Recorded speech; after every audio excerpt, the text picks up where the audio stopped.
Welcome back sa aking channel. Senior Vice President Annette Gozon Valdez binasag na ang katahimikan patungkol sa balitang hindi na pag-renew sa kontrata ng noontime show na It's Showtime. Aalis na nga ba ang nasabing show at papalitan na ng TikTok Clock show ng GMA Network? Panuurin at pakinggan ang buong detalye.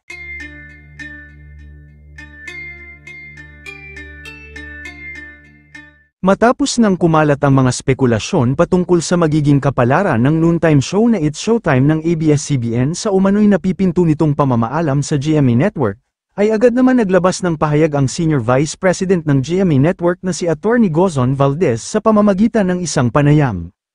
Noon pa man daw kasi ay usap-usapan na hindi na daw i-renew ang nasabing network ang It's Showtime, dahil papalitan na daw ito ng TikTok Clock sa time slot na pag-aari ng GMA Network.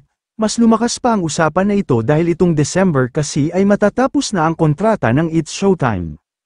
Ayon naman sa inilabas na impormasyon ng kilalang pahayagan na PEP Philippines nang makausap nila si Annette sa pamamagitan ng pagme-message via Viber na kasalukuyang nasa Singapore ngayon, ay nagbigay ito ng detalye patungkol sa It's Showtime at nilinaw nito ang kumakalat na isyu ngayon.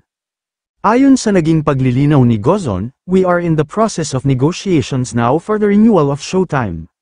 Nang tanong din naman ulit si Annette ng PEP, kung ang ibig sabihin ba nito ay mas malaki ang posibilidad na mananatili pa rin sa GMA7 ang noontime show ni Vice Ganda?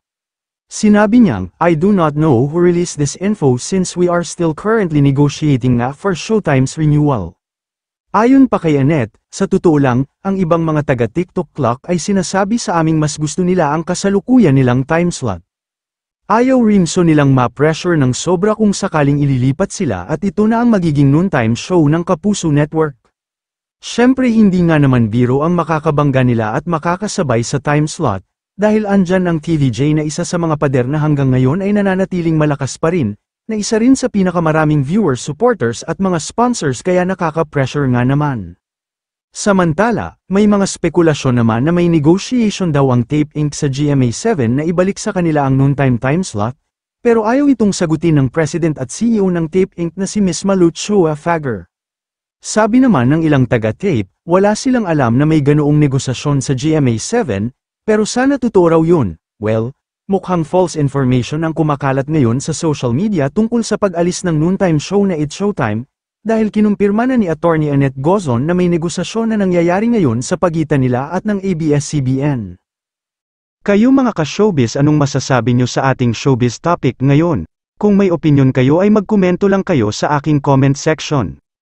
At syempre kung bago pa lang kayo sa aking channel ay mag-subscribe na kayo para lagi kayong updated sa mga showbiz trends na ina-upload ko. Maraming salamat po.